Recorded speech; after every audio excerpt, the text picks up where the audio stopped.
The Palo Alto Network's Firewall, Device and Architecture Overview. This is where we're going to kind of get started and see exactly what Palo Alto Networks is all about. We're going to take a little bit of time to kind of get familiar with what Palo Alto brings us, and basically their device portfolio, and a little bit about their internal architecture as well, to kind of understand about what sets them apart. I mean, these days, a firewall is a firewall is a firewall, right? You block some stuff, you do some other things, and magically you can call yourself a firewall. Cool thing is, everybody, and I mean, thank marketing, of course, but everybody's calling themselves a next-generation firewall. Well, interestingly enough, Palo Alto is one of the first ones to do this, and certainly the ones who kind of set everybody else on edge, if you will. When you start looking at like the Gartner, the Magic Quadrants and stuff that are coming out, those are where we start to look at Palo Alto Networks setting themselves apart from everybody else in terms of the quadrant that they happen to be in. The visionary, the leadership, the technical prowess, everything that kind of goes with that, where everybody else wants to be. And there's been a whole lot of what's a good technical term? Brouhaha.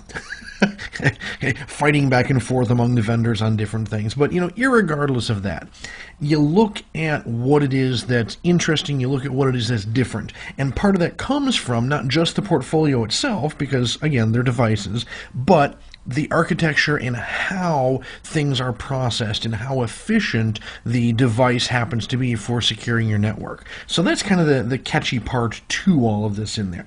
Now, with that in mind, we're going to spend, probably a couple minutes, but not very long, spend a little bit of time looking at the current portfolio of products. The only reason I happen to do that is because some of those things will be on the exams. Okay? If you're going for your ACE, not so much, because that's more of operational stuff. But if you're going for your CNSE, the full written test on there, then yes, you're going to need to know something about the different models that there are, and at least some of the comparisons. I'm going to throw things out here to you that are on data sheets, so don't get too hung up about it, but just kind of cover the major points on there. That's going to be really where we come into, to look at things.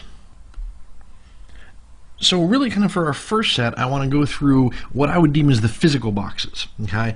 And one of the interesting things up here, obviously there's a huge jump up in there. Your 7050 is going to be a blade device, okay? So that's going to be a much larger chassis and the ability of sticking different blades in there that gets you up to this 120 gig of firewall or 60 gig of what we call full threat analysis. So basically turning everything on, how much throughput you'll actually get in there. All of the rest of these down here are going to be chassis based. I have an asterisk on these three, so I'm kind of set them out to the side right here. And one kind of important thing about this is that they are end of life. However, they may still show up on the exam. So again, they're older devices, they've been replaced by the 5000 series, but you really kind of have to be aware of them anyhow in terms of what we get.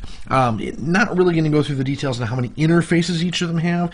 Do be aware that there is support for 10 gig. Really in my 4060 I had an old XFP, in my 5050 and 5060 I have SFP+. Most things these days for my gigabit are going to be in the SFP category, so that I can really put copper or fiber in things. When I get down to my lower end, though, specifically the 500 and 200, I'm going to be fixed copper ports only. So really have no option whatsoever for fiber in there. But, big thing as we start kind of go looking at the chart on things is notice that the firewall throughput and the full threat, okay, basically it's half is what we typically end up doing here. But the other difference comes in how many sessions, and in parentheses is how many sessions per second that the firewall is able to do. And we can see kind of a big jump between, the 4000 series at 60K per second and the 5000 series at 120K per second. Really, the 720, by the way, is just because I've got multiple blades. So, yeah, it's kind of like having multiple firewalls in a single chassis. Marketing math. So, again, we're kind of looking at these things in here, and this is going to be the part where I start to pick and choose which of the firewalls is going to make sense for where to deploy it in my network. The part about zones, virtual routers, and VSIS, or virtual systems, we'll get into in later nuggets, so don't be, hugely concerned about it right now. But notice that there is going to be a difference, again, in what each of the models happens to support, in where we're bringing things in and how much memory it's going to have, what the capabilities are CPU-wise, and all the other fun stuff that goes with it. But it's kind of a balancing act. Now, right here, my fun little guy at the bottom, I know, the lowest one on the totem pole, well, this is what you and I are going to be working on right now, because it's what I have in my network. We will also be playing around with some of the virtual machine versions. Okay? So, speaking of which, just to kind of bring that up here, we can go through and take a look at these as well, pretty much exactly the same way. A VM makes it kind of interesting because of the fact that, technically the processing is going to be the same for all of them. Okay, so when I look at my capabilities right here, either for full feature throughput or I'm sorry, full thread analysis throughput or just regular firewall throughput, it's capable of 1 gig or 600 meg. But my sessions, the number of sessions total, the number of sessions per second, is going to vary based on which I happen to be licensed for.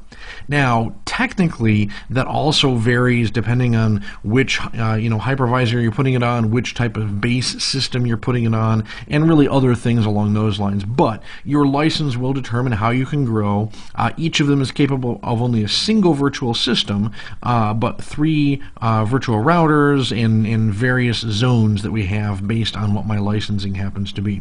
So I can grow things even though I can put multiples of these in a single physical box. So that's where I kind of overcome a lot of this idea. So, even if I had, say, 10 of the 100 series VM versions in a single physical chassis, technically my throughput would be 10 gig at that point. Technically my full thread throughput or full thread analysis would be 6 gig at that point. Number of sessions, obviously 10 times that, so 500K. So you kind of get into these things in here where we can play with it based on how many I'm putting where. But it gives me a whole bunch of different deployment options as I start to virtualize things a whole lot more. Interestingly enough, the VM side of things is really going to be key in people's data center deployments. And again, I suppose this is not a course about network design, so we won't get into all the different places that you can put them and what they're going to do and blah, blah, blah. That's really a whole different concept, and we may actually get into that for some real-world deployment options. But right now, cover the basics because that's the part that you're going to be tested on, and that's the part that's good to be familiar with for your entry into the world of Palo Alto networks. Again, kind of looking at where we're at from a lab setup is we're going to have a single device. We'll add second one in there once we get into the high availability portion, but basically protecting from the internet to multiple zones. Whether I separate out my DMZ servers or one group of users versus the second group of users versus my data center servers, I'll have different rules or different things that I look at, not just for traffic coming in here and splitting out, but possibly for traffic going from the users to the data center, or from these users over here to the DMZ, or wherever they're going, or outbound traffic. Whatever my rules happen to be, that's where I'll start to build everything as we go through this course here, so we can at least get a flavor for how I do this or how things will be set up in the real world. But that's about as far as I want to get as far as the device portfolio itself. Other considerations like how many power supplies and things like that, that's a data sheet thing. I didn't see anything on the exam that would really make me key in on that, or from a normal engineering standpoint make me think that I have to memorize that kind of information. So kind of take things as you will, but notice some interesting stuff from the hardware perspective, but that's the device portfolio overview and a place to get us started. Okay, so kind of, now that we're done with the boring part about looking at speeds and feeds and all that jazz in there, this is where we get into really the sexy side of what makes Palo Alto cool. And there's a number of different things that go along with it, but honestly it has to do with processing. There's a number of things, when we see next generation, there's a lot of different things that come into it, because technically anything new is next generation, otherwise it'd be boring old stuff and nobody's going to mark it that way. So forget about the term next generation firewall for right now, because it's being way overused in there. But what we want to look at is a method of processing and the steps that we're going to go through. This, as far as a flowchart, is very, very important, especially as you go through your CNSE exam, because you will get tested as far as like order of operations when things occur versus one another. So it is important to kind of get through this. You will see it, or you'll probably see a prettier version actually if you download some of the free materials on Palo Alto's website. This is me and my video skills, but beyond that, it is nice and colorful and it is lined up, so let's kind of work with that one in there. But what we're going to see as far as what it does is how the processing is done, and we have a couple different terms that we'll look at along the way, and one of them is SP3, which is actually SPPP, which stands for Single Pass Parallel Processing. So that's one of those fun little acronyms to kind of come up with along the way. And what it really says to us is all of these things right here, so my in-depth checks, so the things that are going to be very important and very CPU intensive along the way, all occur at the same time. So this is my SP3 area, and this is done via multiple CPUs. So parallel processing, of course, means that everything is happening at the same time. So that is going to be key as far as the latency on the firewall, and as far as the speed, the total throughput, my capabilities as we go through here. So kind of keep that part in mind. But, you know, I mean, security flow is security flow. Okay, so the SP3 is part of the marketing stance of stuff, you know, that you go through. Everything for antivirus, spyware, data filtering, various vulnerability protections, all those things, all going to be handled simultaneously in there. It also minimizes the amount of buffer space that we need. So again, going back to the latency point of view being significantly better in how we look at it. But first things first. Okay, so a packet is going to come in here. And, you know, we have initial checks that we kind of have to do to begin with, basically to find out whether it's a good packet or not. So there are some checks that actually happen right over here. Obviously not just at the layer 2 level, because we'll have our CRC information stuff come in. We'll do the same at layer 3 and layer 4, and we have some basic checklists as far as anomalies go. Okay? So there will be some things that go on that we may be able to discard packets right away. If I have a fragment policy, that may be another thing. If I get a packet fragment come in and don't want them, well, kill it. Why bother looking up anything when, well, some things you can't anyway, but why bother spending the time going through extra processing when you know it's going to die? So everything we can do to try to rule things out early on is better. Once we determine that it's a good packet, though, by the way, then we start doing some lookups on it. Okay? So we start looking at the source zone and address. That's going to lead us into the policy, really, okay, as far as what's going to be going on. But the forwarding lookup, once I'm inside that particular source zone, what do they have access to? What do they not have access to? What am I able to do in there? Okay, I don't know what actually just happened there. So anyway, as we get through here for our forwarding lookup, PBF, by the way, is policy-based forwarding in case the policy actually tells us where to go. But either way, we're going to figure out what the actual path happens to be. And during that, we'll decide whether it's going to be any NAT or anything else along those lines. But that whole thing is going to be our fast path check. Okay, so basically determine whether a session already exists or not, whether I already know what I'm doing with it or not, or whether I have to go through the whole slow path processing. Or slow path. Okay? But all of that's going to take place and decide what's going to happen. If I am going slow path and nothing has happened, then I'll go through the actual policy, the pre-policy part, check my ports, and actually create the session so that I have the starting point for everything. If I fast path, all of these decisions have already been made, so I can go ahead and quickly kick it in and decide what it is I'm doing, because I already have the app ID based on the session and everything. But I'll do any, you know, decryption or any other further checks, content ID and stuff like that I have going on. Okay, so like we said, one of those things that makes it different from the Palo Alto side of the world is the next generation idea of using user information. So all the user ID stuff, using application information, so we call it app ID, and of course other things like the content specifics itself. So content ID helps me look for things, like social security numbers, credit card numbers, fun things like that along the way that we don't want to have. This kind of focus. Now, nowadays we kind of look at it and say, all right, but everybody says that.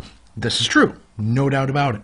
Somebody, however, had to be the first to market to go ahead and do this. And that's where really Palo Alto got its niche. Fun things historically, of course, is that, remember, the guys who created Palo Alto actually came from Juniper Networks / NetScreen and kind of went off and formed their own company. So, but it's all competitive. These days, Juniper Networks has application-based stuff. Cisco Systems has application-based stuff in the ASA. So, we're all coming around to this, which is part of why I say next gen is way overused at this point. But this is where, like I said, we get into our processing side and see how things are going to be a little bit different. But entire flow chart about how we're going through here and either creating our session or kicking it into then my parallel processing portion, and of course post-processing to send it all out, back to the interface or decide where it's going to go. That's the important thing about how we're pulling stuff together. So very basic things that we went through on here, like we said, we had to do with the device portfolio, kind of get an idea both for the for the physical and virtual devices that we have. One thing that I did forget to kind of put in there is our management.